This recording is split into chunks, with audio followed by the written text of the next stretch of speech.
Hello students, पिछले video में अपन ने कोऑर्डिनेट सिस्टम्स को पढ़ा और angle between radius vector and tangent देखा था।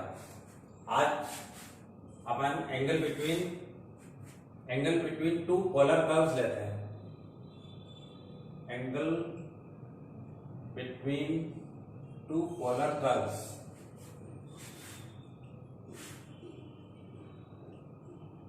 दो ध्रुवीय वक्रों के मध्य कोण।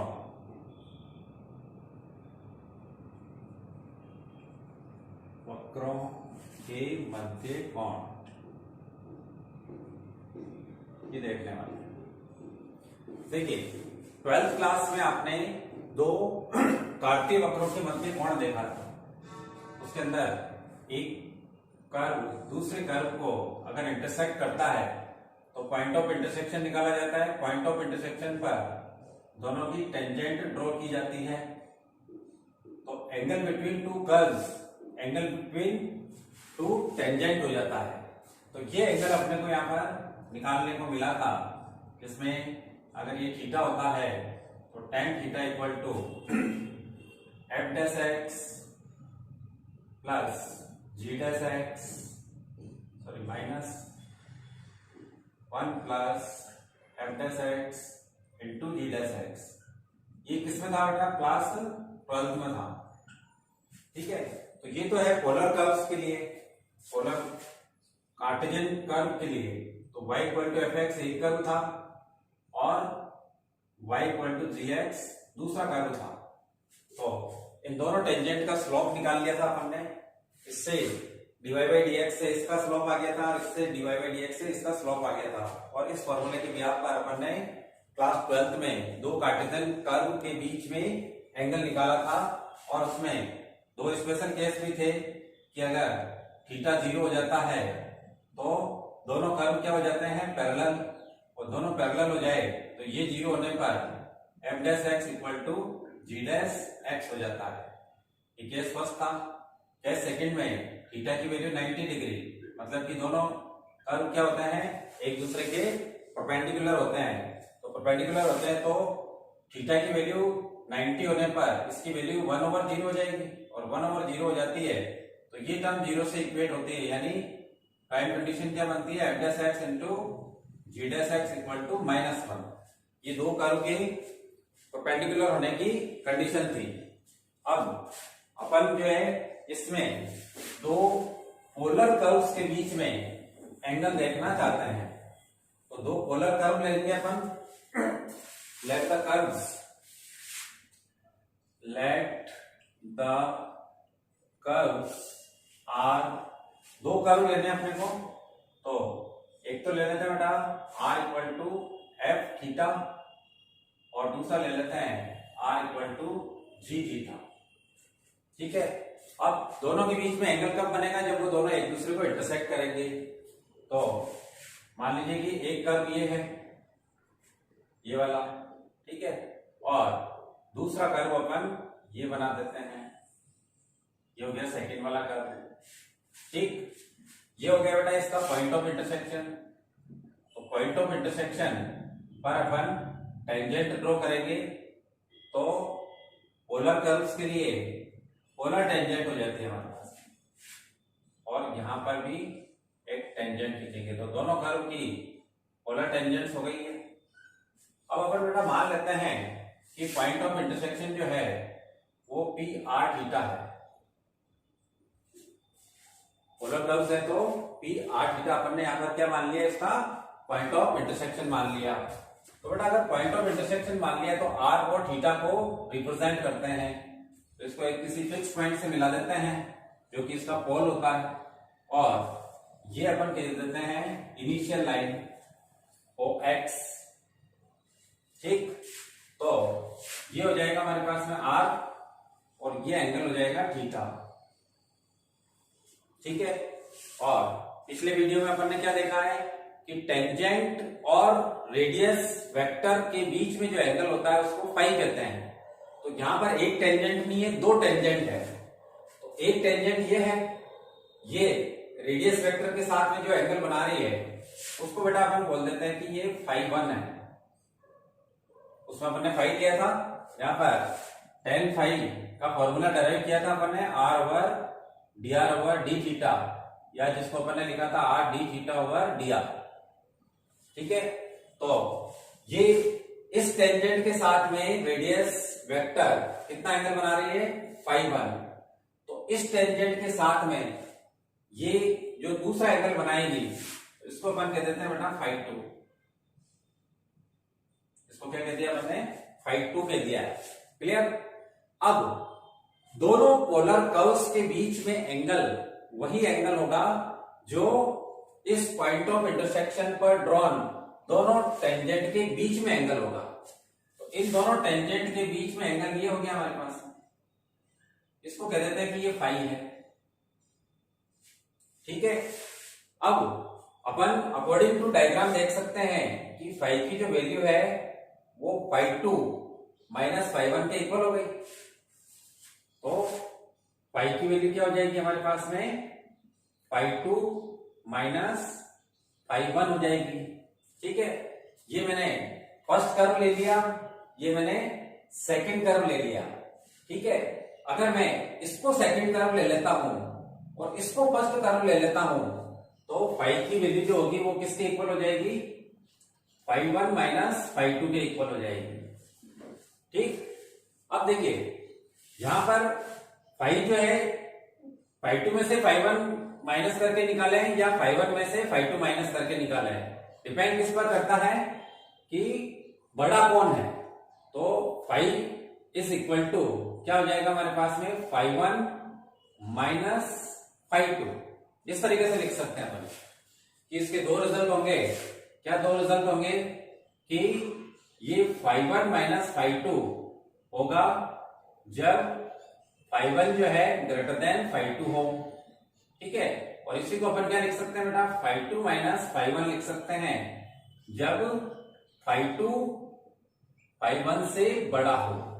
ठीक है, तो अगर अपने को फाई 1 कर्व फर्स्ट के लिए इस फॉर्मूले के अकॉर्डिंग फाई 1 की वैल्यू पता चल जाए और कर्व सेकंड के लिए भी इसी फॉर्मूले से फाई 2 की वैल्यू पता चल जाए, तो अपन एक बड़े वाले में से छोटे वाले को माइनस करके और angle between two polar curves निकाल सकते हैं।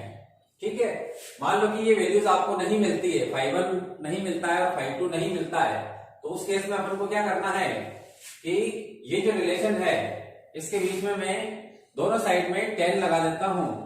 तो tan फाई इक्वल टू बन जाएगा बेटा tan फाई 1 माइनस फाई 2 बन जाएगा।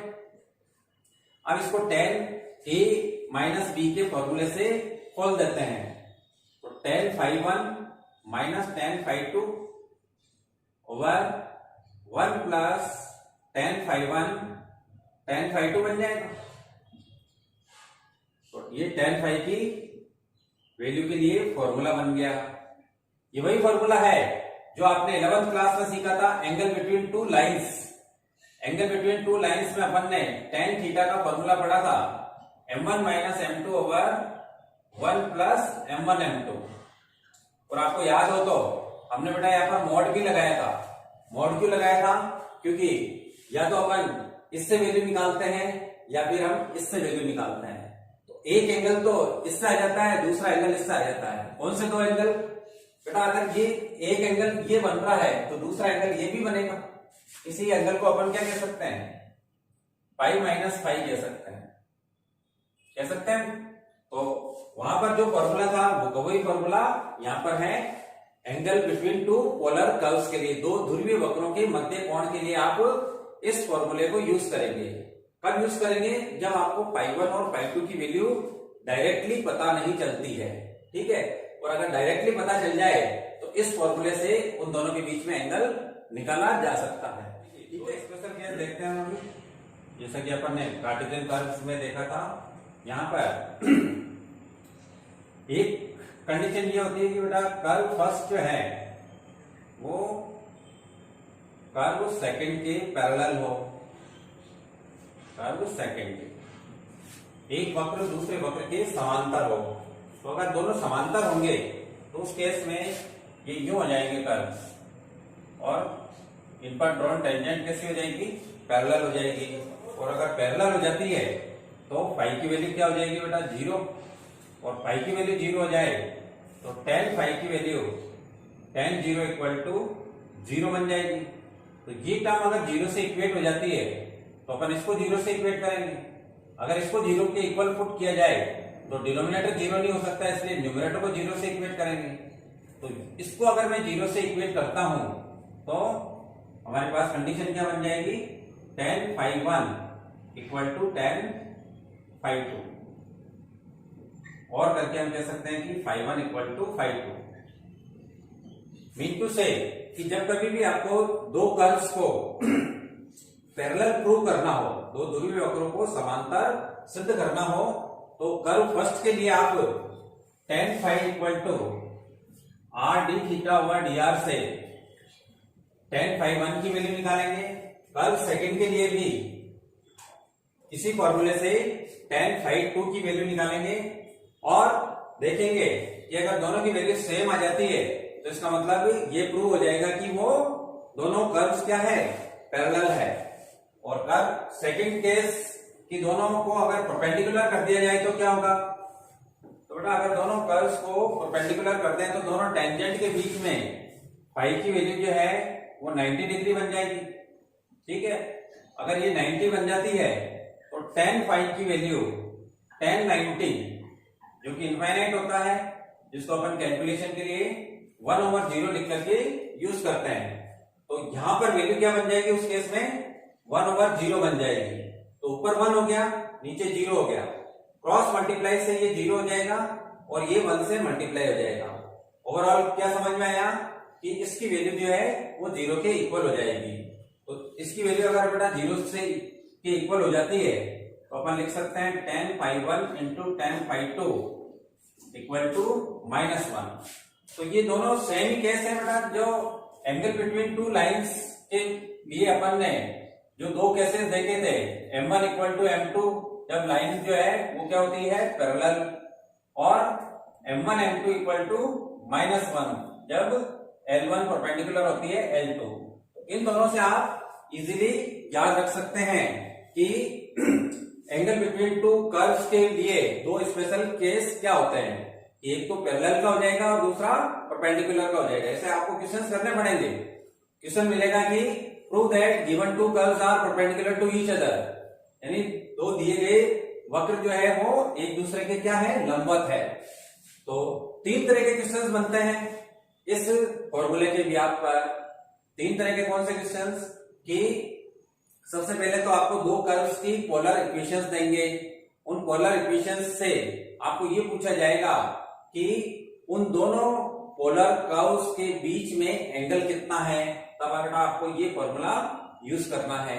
ठीक है, फर्स्ट कर्व के लिए आप इस फॉर्मूले में फाई की जगह फाई 1 रख करके tan फाई 1 की वैल्यू निकाल लेंगे, और सेकंड कर्व के लिए tan फाई 2 की वैल्यू निकाल लेंगे और दोनों वैल्यूज को यहाँ पर रख देंगे, तो एंगल बिटवीन टू कर्व्स आ जाएगा। फिर सेकंड टाइप का क्वेश्चन आता है कि प्रूव करो कि दो गिवन जो पोलर कर्व्स हैं वो पैरेलल है, तो फिर से वही tan फाई 1 tan फाई 2 की वैल्यू निकालेंगे आप, और अगर वो दोनों इक्वल आ जाती है तो ये प्रूव हो जाएगा कि वो पैरेलल है। फिर तीसरे टाइप का क्वेश्चन होता है कि प्रूव करो कि दो जो पोलर कर्व्स हैं वो परपेंडिकुलर टू ईच अदर है, दोनों एक दूसरे के लंबवत है। फिर से आपको tan फाई 1 tan फाई 2 की वैल्यू निकालनी है, और उन दोनों को अगर मल्टीप्लाई करने से -1 मिल जाएगा तो ये प्रूव हो जाएगा कि वो दोनों पोलर कर्व्स जो है परपेंडिकुलर है। अपना नेक्स्ट टॉपिक है अपने पास में पोलर कर्व्स के लिए लेंथ ऑफ टेंजेंट निकालना, लेंथ ऑफ नॉर्मल निकालना, लेंथ ऑफ सब नॉर्मल, लेंथ ऑफ सब टेंजेंट निकालना। तो पोलर कर्व्स को के लिए ये चारों के फॉर्मूले बनाएंगे अपन, लेकिन इस कंसेप्ट को सीखने के लिए सबसे पहले आपको कार्टेशियन कर्व्स के लिए इन चारों की लेंथ निकालना सीखना चाहिए। उससे आपको कंसेप्ट बिल्कुल अच्छे से समझ में आ जाएगा, तो उसके बाद में इनको आप इजीली सीख सकते हैं। तो इसके लिए अपन पहले कार्टेशियन कर्व्स के लिए बात करते हैं। और कार्टेशियन कर्व क्या होता है, Cartesian curves y equal to fx।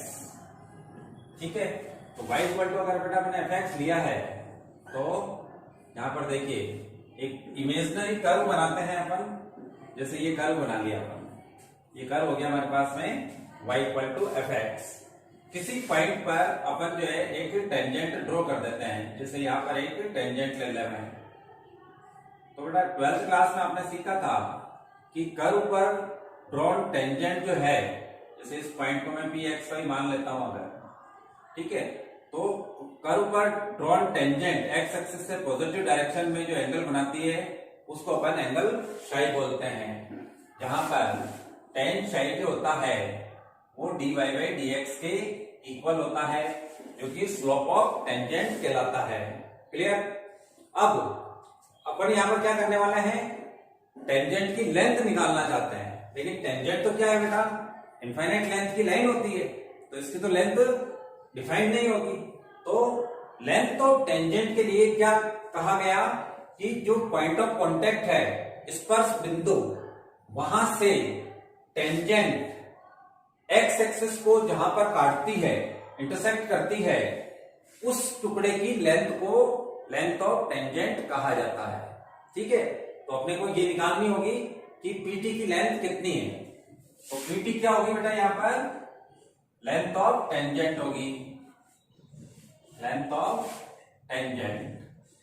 ठीक, अब टेंजेंट आ गई तो नॉर्मल भी आएगा। क्या होती है नॉर्मल की डेफिनेशन, कि पॉइंट ऑफ कांटेक्ट पर टेंजेंट के परपेंडिकुलर लाइन जो होती है वो उसका नॉर्मल कहलाती है।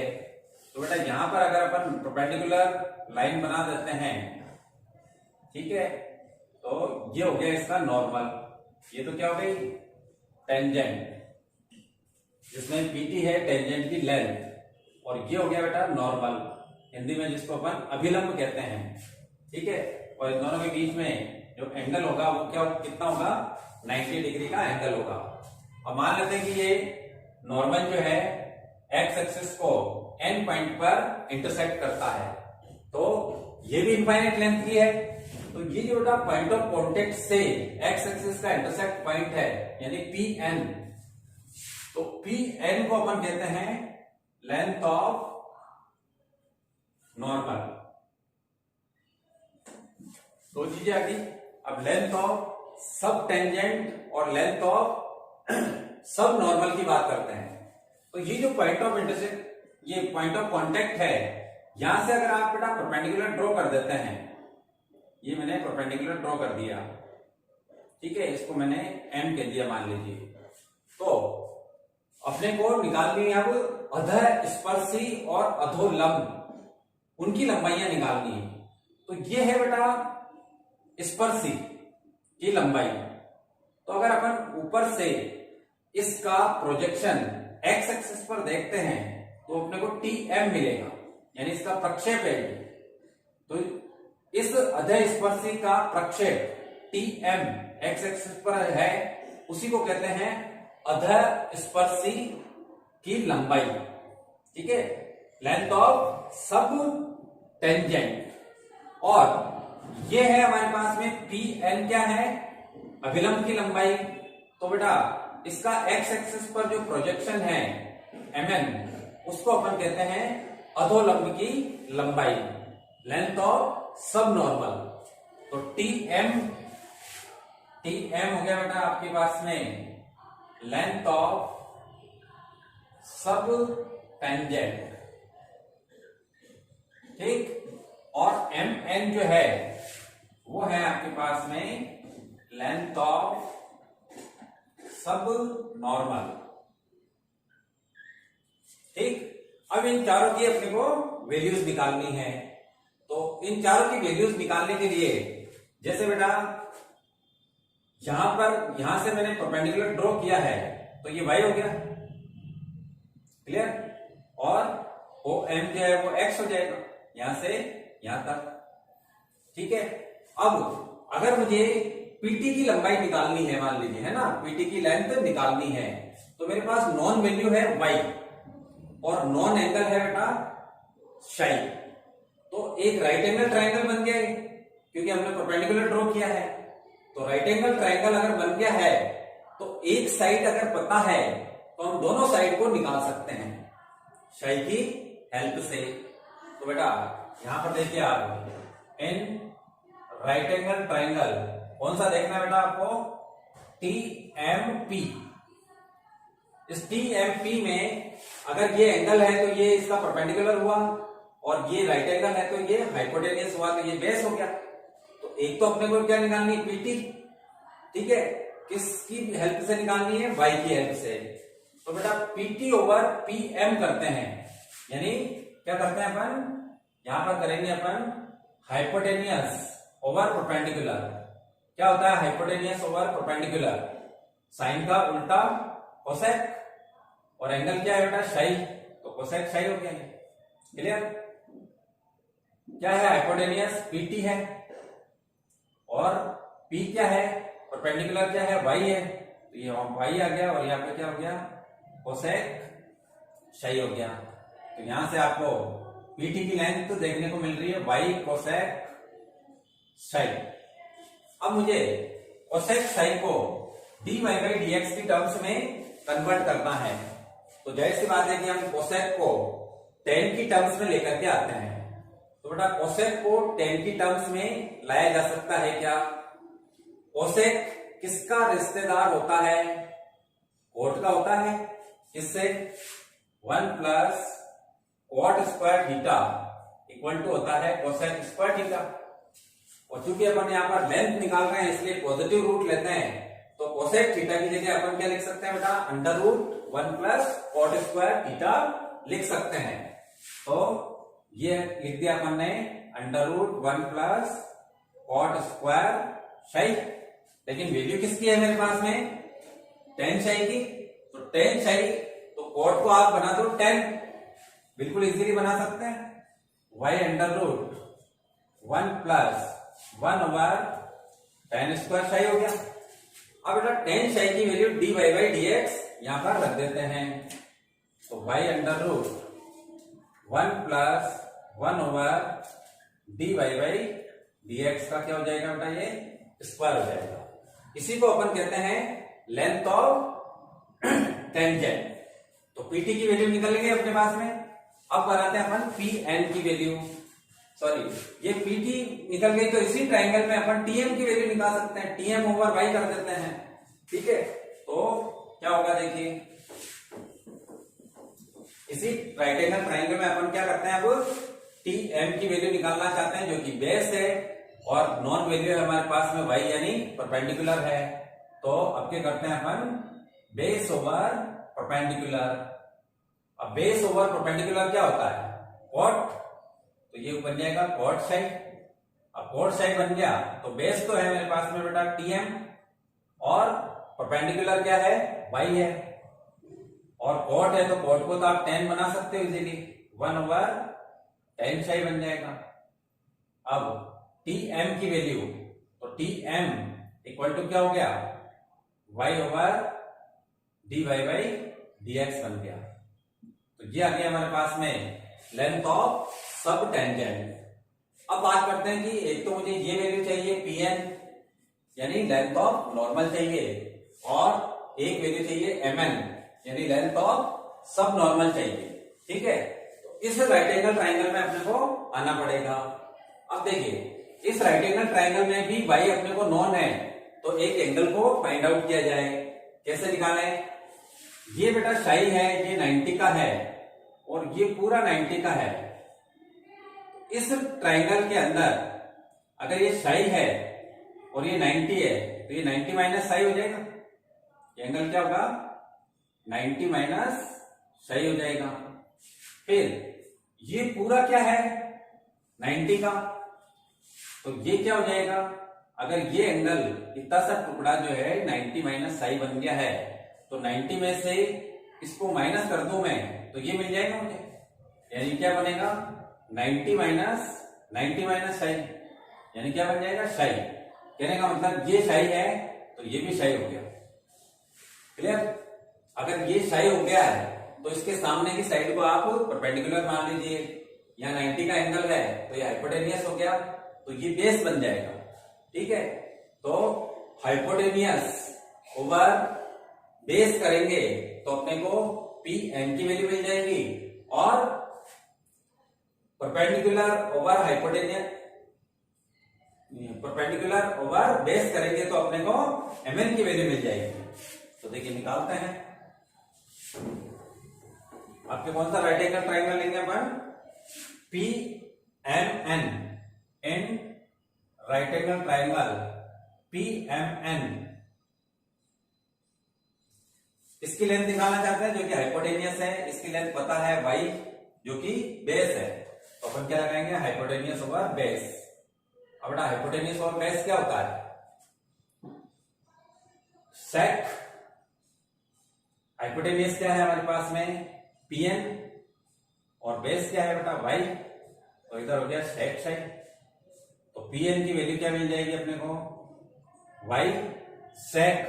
सेक किसका रिश्तेदार होता है? 1 plus tan square theta equal to होता है सेक स्क्वायर थीटा। तो सेक की जगह मैं क्या लिख सकता हूं? Under root 1 plus tan square psi लिख सकता हूं, और tan साई की जगह क्या लिख सकता हूं? dy बाई dx लिख सकता हूं। तो ये बन जाएगा हमारे पास y under root 1 plus dy over dx का स्क्वायर बन जाएगा। ये होगी Pn। अब इसी ट्रायंगल में mn की वैल्यू निकाल लीजिए। mn क्या है?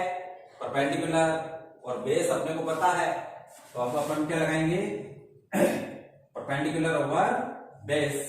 अब परपेंडिकुलर ओवर बेस क्या होता है बेटा? tan साई होता है। तो परपेंडिकुलर क्या है हमारे पास में? mn और बेस है y, सामने है tan साई, तो mn की वैल्यू मिल गई अपने को। mn इक्वल टू क्या? y tan साई, और tan साई क्या है? dy बाई dx है। तो इस तरीके से अपन ने ये देख लिया कि लेंथ ऑफ टेंजेंट क्या होता है, लेंथ ऑफ नॉर्मल क्या होता है, और लेंथ ऑफ सब टेंजेंट क्या होता है, लेंथ ऑफ सब नॉर्मल क्या होता है। ये सब अपन देख चुके हैं। किसके लिए देखा अपन ने? कार्टेशियन कर्व्स के लिए। अब किसके लिए देखेंगे अपन? पोलर कर्व्स के लिए। ठीक है, सबसे पहले एक पोलर कर्व बनाते हैं। इमेजिनरी कर्व बनाया हमने r equal to F theta. ठीक है, अब इस पर कोई वेरिएबल पॉइंट लेते हैं, जैसे यहां पर एक वेरिएबल पॉइंट ले लेते हैं पी आर थीटा, और इस पर बेटा एक टेंजेंट ड्रॉ कर देते हैं। ये इसकी टेंजेंट हो गई। ठीक, अब पी आर थीटा लिया है, तो जैसे अपन ने पी एक्स वाई लिया, तो एक्स और वाई को अपन ने रिप्रेजेंट किया। तो यहां पर आर और थीटा को रिप्रेजेंट करने के लिए एक बना दो पोल, और इनिशियल लाइन बनते ही ये बन जाएगा बेटा थीटा। ये आर हो गया, ये थीटा हो गया, ये इनिशियल लाइन होगी, ये रेडियस वेक्टर हो गया, ध्रुवांतर रेखा। अब अपने को क्या करना है? टेंजेंट बन गई तो नॉर्मल बनाते हैं। वही नॉर्मल मतलब पॉइंट ऑफ कांटेक्ट है ये, यहां पर नॉर्मल इसका ये बना दिया, जैसे ये नॉर्मल बना दिया। ठीक, उसमें हमने क्या देखा था कि एक्स एक्सिस को टेंजेंट जहां पर काटती है वहां तक की लेंथ पॉइंट ऑफ कांटेक्ट से वो होती है लेंथ ऑफ टेंजेंट। तो यहां पर अपन क्या करेंगे? ये जो हमारे पास में ध्रुवांतर रेखा है रेडियस वेक्टर, इसके बेटा एक परपेंडिकुलर लाइन खींची जाएगी। ये एक perpendicular line to radius vector अपन ने ड्रॉ कर दिया। ठीक है, अब इस टेंजेंट को थोड़ा सा आगे बढ़ा देता हूं। ये टेंजेंट आगे बढ़ गई, इस पॉइंट को अपन टी कहेंगे, और ये नॉर्मल है, तो नॉर्मल इसको जहां पर इंटरसेक्ट कर रहा है उसको अपन एन कह देते हैं। तो ये पीटी जो है वो लेंथ ऑफ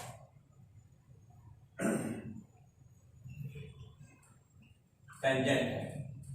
ठीक, और पी एन जो है वो लेंथ ऑफ नॉर्मल है, लेंथ ऑफ नॉर्मल। ठीक है, अब देखो ये जो टेंजेंट की लेंथ है इसका प्रोजेक्शन क्या है? ओटी। तो ओटी को अपन कहेंगे बेटा लेंथ ऑफ सब टेंजेंट। ठीक, और ये हो गया हमारे पास लेंथ ऑफ नॉर्मल, इसका प्रोजेक्शन ये वाला है ओ एन। ओ एन को अपन कहेंगे लेंथ ऑफ सब नॉर्मल। ठीक, अब इन चारों की वैल्यू अपने को निकालनी है। तो उसमें अपने को y पता था, इसमें r पता है। ठीक है, ये थीटा कंसीडर नहीं करके ये जो टेंजेंट है, टेंजेंट और रेडियस वेक्टर के बीच में एंगल क्या होता है हमारे पास में, उसमें था tan phi equal to dy by dx। इसमें tan phi इक्वल टू है r d theta over dr। इसको यूज करेंगे अपन और इसकी टर्म्स में सबको लेकर के आएंगे। तो ये फाई एंगल हो गया। अब एक राइट एंगल ट्रायंगल दिख रहा है आपको POT, in right angle triangle POT what, दो चीजें निकालनी मुझे, एक तो PT चाहिए, ठीक है, और एक OT चाहिए। अब PT चाहिए तो एंगल अपन ये वाला कंसिडर कर रहे हैं। यहां पे अपन ने ये लाइन जो है इसके OP के क्या की है, परपेंडिकुलर ड्रॉ की है, मतलब ये 90 का एंगल है। तो ये 90 का एंगल है तो ये सामने की साइड हाइपोटेनियस हो जाएगी, और ये फाई एंगल लिया है तो ये परपेंडिकुलर हो जाएगा, ये बेस हो जाएगा। तो बेटा अगर मुझे ये निकालना है PT जो कि हाइपोटेनियस है, तो बेस यानी r की टर्म्स में अपन निकाल सकते हैं। तो नंबर 1 करके क्या करते हैं अपन, हाइपोटेनियस ओवर बेस करते हैं। तो हाइपोटेनियस ओवर बेस क्या होता है, क्या होता है, सेक और फाई हो जाएगा। हाइपोटेनियस है बेटा PT और बेस है मेरे पास में r। सेक है, सेक को tan में कन्वर्ट करो ताकि अपन ये वैल्यू tan की जगह यूज कर सके। तो सेक क्या होता है, √1 प्लस tan स्क्वायर फाई हो जाएगा, हो गया। अब PT की वैल्यू निकल के देखिए, PT इक्वल टू क्या हो जाएगा, r √1 प्लस tan फाई की जगह आप लिख दीजिए r d theta over dr का स्क्वायर। तो ये PT की लेंथ हो गई। इसी ट्रायंगल में अपन निकाल सकते हैं OT की लेंथ। तो OT क्या है बेटा, इसके सामने परपेंडिकुलर है, ठीक है, और ये बेस है। तो सेकंड नंबर क्या लगाएंगे अपन, परपेंडिकुलर ओवर बेस। अब परपेंडिकुलर ओवर बेस क्या होता है वो तो सीधा ही क्या होता है बेटा, tan फाई। परपेंडिकुलर क्या है, OT, बेस है r, और tan फाई की value r d theta over dr। r इधर मल्टीप्लाई कर दो तो OT की वैल्यू आ जाएगी आपके पास r square d theta over dr। ये OT की लेंथ आ गई, ये PT की लेंथ आ गई, यानी length of tangent, length of सब टेंजेंट आ गई। अब अपने को निकालना है PN और ON। तो इस राइट एंगल ट्रायंगल में चलना पड़ेगा। इस राइट एंगल ट्रायंगल में चलते हैं तो अपन इसमें एक एंगल लेकर के आते हैं फाई से। तो बेटा अगर ये टेंजेंट है और ये टेंजेंट है और ये नॉर्मल है तो ये 90 डिग्री का एंगल है, और ये पूरा अगर 90 का है और ये इतना सा टुकड़ा फाई है तो ये क्या बन जाएगा, 90 माइनस फाई बन जाएगा। ठीक है, इसका और इसका सम 90 के इक्वल होगा। ठीक है, तो इन दोनों का अगर अपन सम कर देते हैं तो 90 के अगर इक्वल है वो, तो ये एंगल फाई बन जाएगा। थर्ड एंगल है x इक्वल टू 90 प्लस 90 और ये फाई हो जाएगा। ठीक है, अब ये एंगल बन गया बेटा फाई, तो सामने ये परपेंडिकुलर बन गया, ये परपेंडिकुलर बन गया और ये हाइपोटेनियस बन गया। तो अब क्या अपन कौन सा राइट एंगल ट्रायंगल लेंगे, NOP। तो NOP लेकर के और इन दोनों वैल्यूज को निकालते हैं। In right angle triangle NOP। नो देखिए चाहिए क्या मुझे, PN, और है क्या मेरे पास में, OP है। तो ये हो गया आपके पास में हाइपोटेनियस और ये हो गया परपेंडिकुलर। हाइपोटेनियस ओवर परपेंडिकुलर क्या होता है, हाइपोटेनियस ओवर परपेंडिकुलर कोसेक, ये हो जाएगा कोसेक फाई। हाइपोटेनियस है बेटा PN और परपेंडिकुलर है मेरे पास में R। कोसेक को पहले कॉट में कन्वर्ट कर लो, 1 प्लस कॉट स्क्वायर फाई, ठीक। फिर Pn की वैल्यू क्या बन जाएगी, r under root 1 plus 1/tan² मान लो इसको, तो 1/tan² मान लेंगे तो क्या हो जाएगा, r d थीटा हुआ dr का स्क्वायर हो जाएगा। अब इसको पलट करके लिख दो, तो r under root 1 plus 1/r² अलग कर देता हूं और dr/d थीटा का स्क्वायर कर देता हूं, तो ये आ गया हमारे पास में Pn। अब निकालनी है अपने को ON जो कि बेस है और ये परपेंडिकुलर है, तो बेस ओवर परपेंडिकुलर लगा दो, ठीक है। सेकेंड नंबर पे बेस ओवर परपेंडिकुलर, तो बेस ओवर परपेंडिकुलर क्या होता है, कॉट फाई हो गया, जो कि tan में इजीली कन्वर्ट हो जाएगा। तो बेस तो है मेरे पास में ON, परपेंडिकुलर है R, और ये हो गया tan फाई बटा इसकी वैल्यू रख दो, ON over R equal to 1 over R d theta over dr, R से R कैंसिल हो गया, तो ON की वैल्यू आ गई हमारे पास में dr/d थीटा। इस तरीके से अपन चारों चीजों को निकाल सकते हैं। ये क्वेश्चंस में आपको डायरेक्ट फॉर्मूले की फॉर्म में यूज करना है, यानी ध्रुवीय स्पर्श की लंबाई अपन ने निकाली थी r under root 1 plus r d theta by dr का होल स्क्वायर निकाला, फिर अपन ने ध्रुवीय स्पर्श की लंबाई निकाली r² d theta by dr, और ये हो गया बेटा ध्रुवीय अभिलंब की लंबाई, और ये हो गई ध्रुवीय अधोलंब की लंबाई। हमारे पास में ध्रुव से स्पर्श रेखा पर डाले गए लंब की लंबाई, यानी length of the perpendicular drawn from pole to tangent. तो पोल और टेंजेंट दोनों बनाते हैं, उसके लिए अपने को सबसे पहले एक कर्व बना दो, ये कर्व बन गया r equal to f theta. इस पर बेटा कोई वेरिएबल पॉइंट ले लो p r थीटा, तो r और थीटा को रिप्रेजेंट करें यहाँ पे किसी फिक्स पॉइंट से मिला देते हैं, जो कि पोल होता है।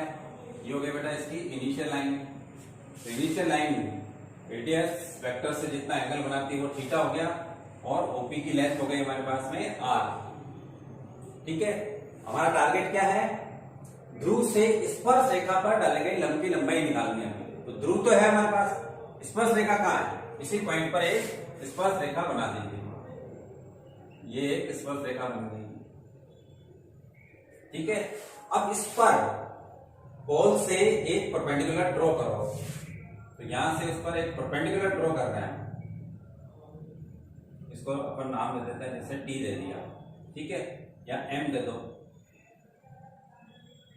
और ये लेंथ अपने को निकालनी है, तो इसको मैं कह देता हूं स्मॉल पी, ठीक है। अब स्मॉल पी की वैल्यू निकालनी है, आर अपने पास में है, तो एक एंगल चाहिए, ये वाला एंगल तो थोड़ा सा ही है, या तो ये पूरा होना चाहिए अपने पास में, ये तो 90 का है, तो ये एंगल अपने पास है कौन सा, रेडियस वेक्टर और टेंजेंट के बीच में जो एंगल होता है वो होता है अपने पास में फाई। यहाँ पर tan फाई का अपन फॉर्मूला प्रूव कर चुके हैं, r d theta over dr। तो इसके लिए अपन फाई को यूज करते हैं, तो r है हमारे पास, एक अननोन साइड है p और एक नॉन साइड है r, और एक नॉन एंगल है फाई। तो एक क्योंकि अपन ने परपेंडिकुलर ड्रॉ किया है, इसलिए ये क्या बन गया, एक राइट एंगल ट्राइंगल बन गया है। तो इन right angle triangle which one, OMP, unknown side ये है जो कि इस एंगल के सामने इसलिए परपेंडिकुलर है, और 90 के सामने इसलिए हाइपोटेनियस है। तो क्या लगाएंगे अपन, perpendicular over hypotenuse.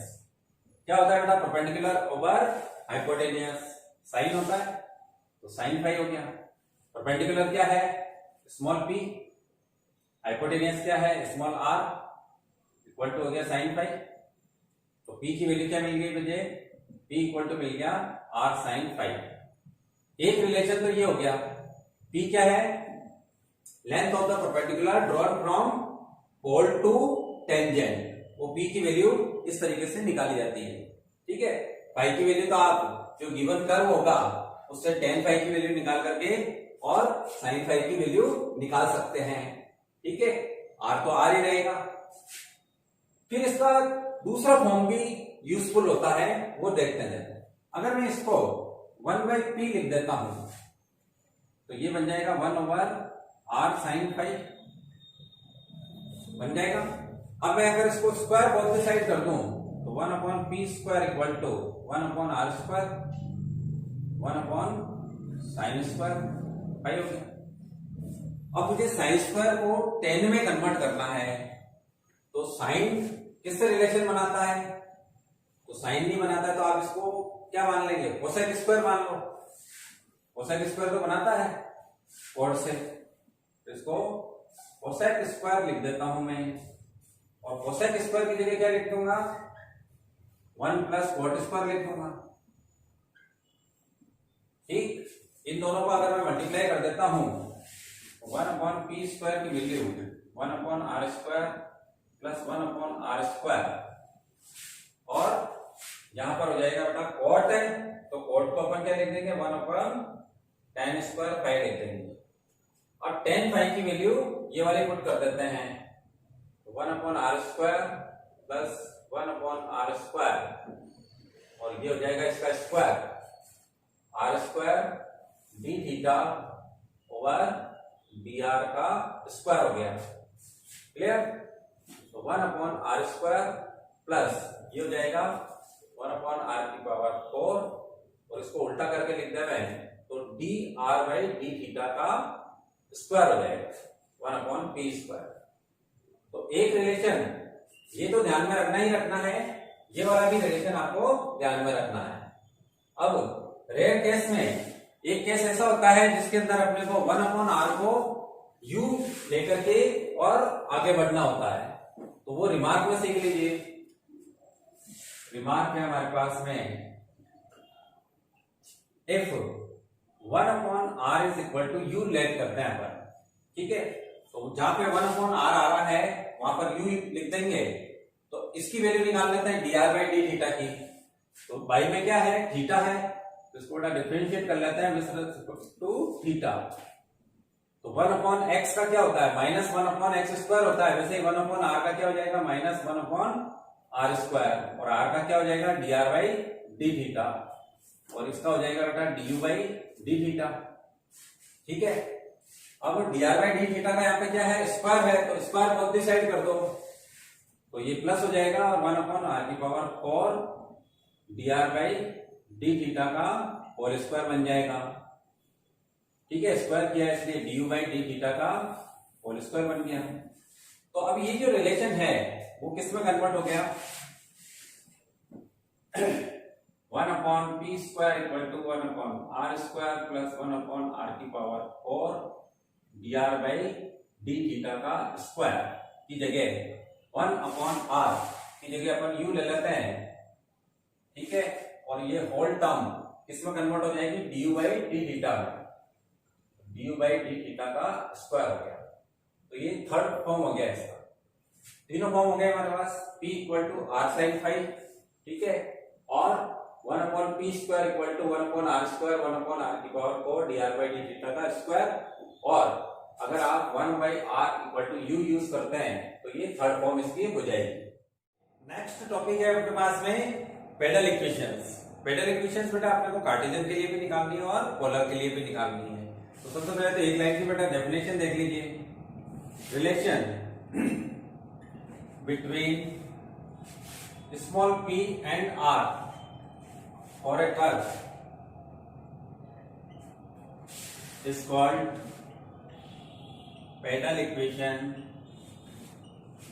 Of the curve. यानी जो भी कर्व दे रखा हो, चाहे वो क्या हो, पोलर हो चाहे कार्टेशियन हो, उसके लिए अपने को P और R में रिलेशन देखना होता है। तो P क्या होता है बेटा?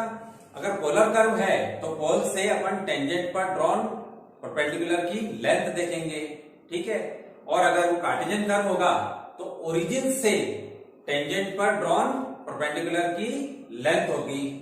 फिर R क्या होता है?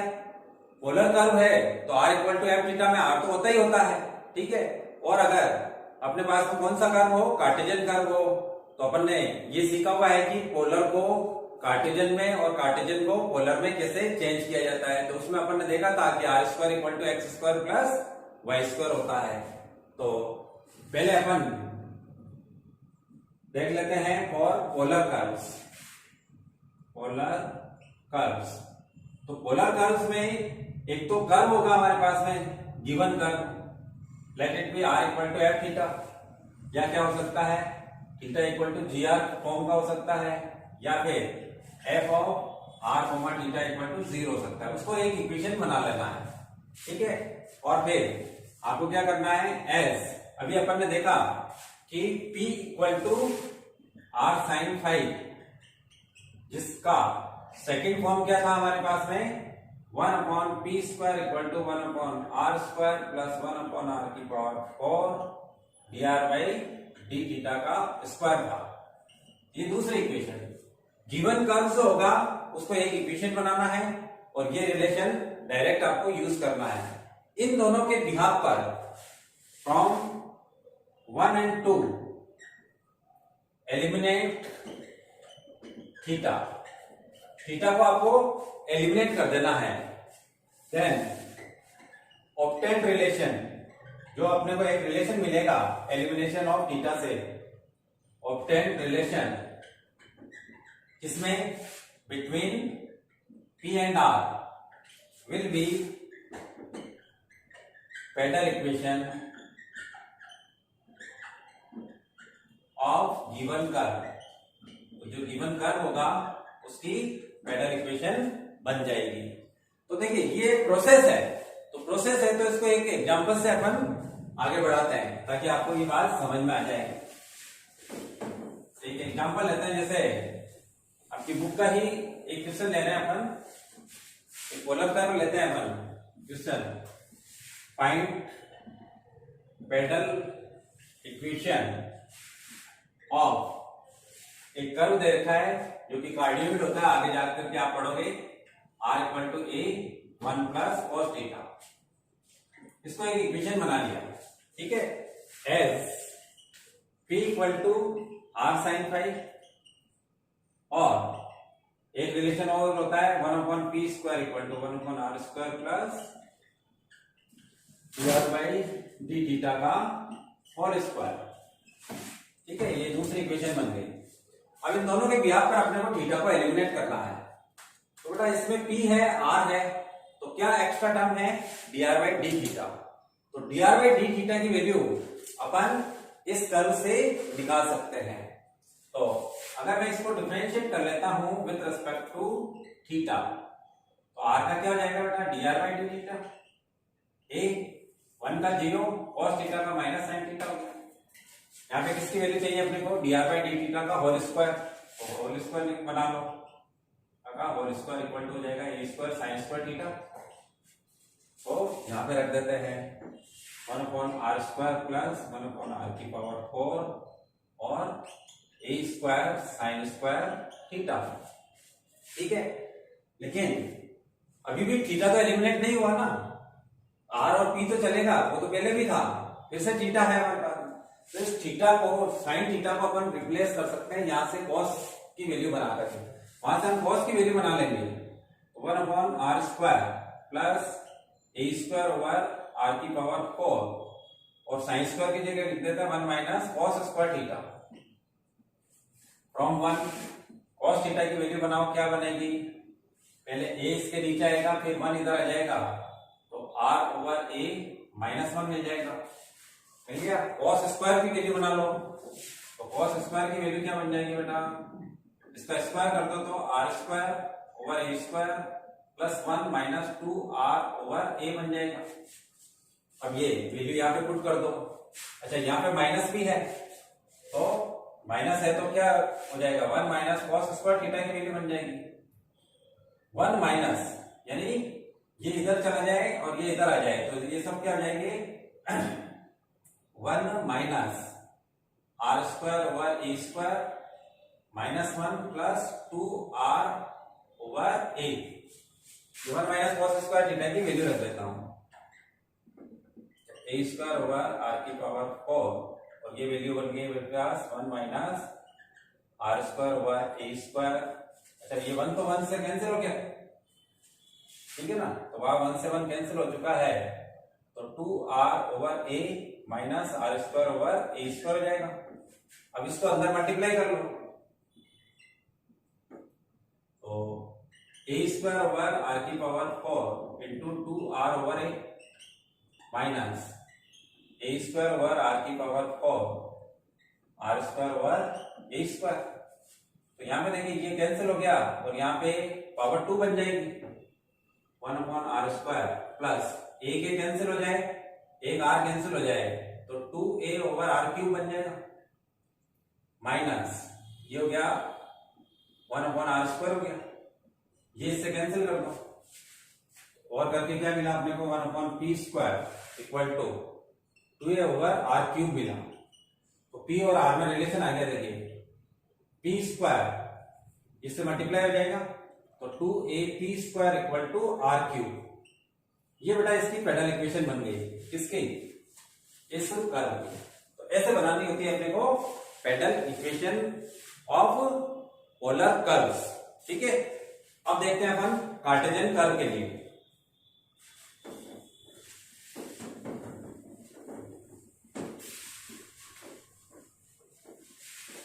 तो उसमें भी अपने को पी और आर का रिलेशन देखना होगा। तो देखिए for Cartesian curve, Cartesian curve बेटा कार्टेशियन कर्व यानी एक्स वाई में रिलेशन। तो कर्व तो होगा हमारे पास में y equal to F x type का या x equal to g y type का या f of x y comma 0 type का। इसको एक इक्वेशन बनाना है। अब रिलेशन किसमें देखना अपने को, p और r में।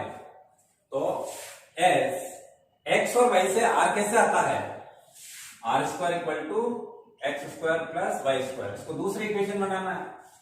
फिर तीसरा चाहिए अपने को p। तो p कैसा आएगा, एक टेंजेंट जो होगी उस पर अपन ओरिजिन से, यहां पर पोल की जगह क्या काम में आएगा, ओरिजिन, ओरिजिन से अपन उस पर परपेंडिकुलर डालेंगे। जैसे ये कार्टेशियन कर्व है मान लीजिए, तो ये एक्स एक्सिस और वाई एक्सिस बना देते हैं। अब यहां पर मान लीजिए कि कोई टेंजेंट खींचते हैं अपन, ठीक। तो इस टेंजेंट पर आपके ओरिजिन से एक परपेंडिकुलर डाला जाएगा, वो होगा स्मॉल p। तो इसकी वैल्यू कैसे निकालें, उसमें तो अपने को पता था, फाई की हेल्प से अपन ने निकाल लिया था।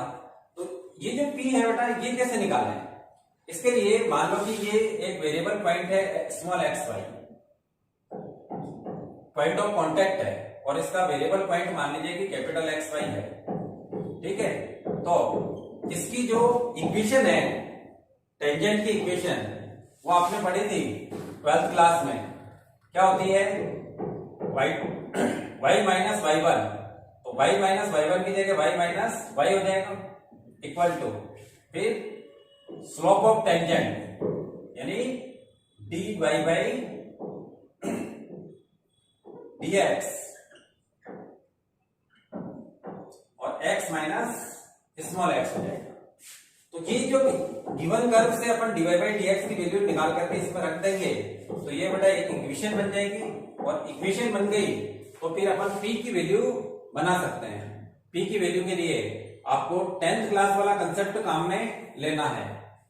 11th क्लास वाला कंसेप्ट क्या होता है वो, अगर बेटा कोई पॉइंट हो, मान लीजिए अल्फा बीटा, और एक लाइन हो, जनरल फॉर्म में होनी चाहिए वो, यानी x की टर्म y की टर्म फिर कांस्टेंट इक्वल टू 0।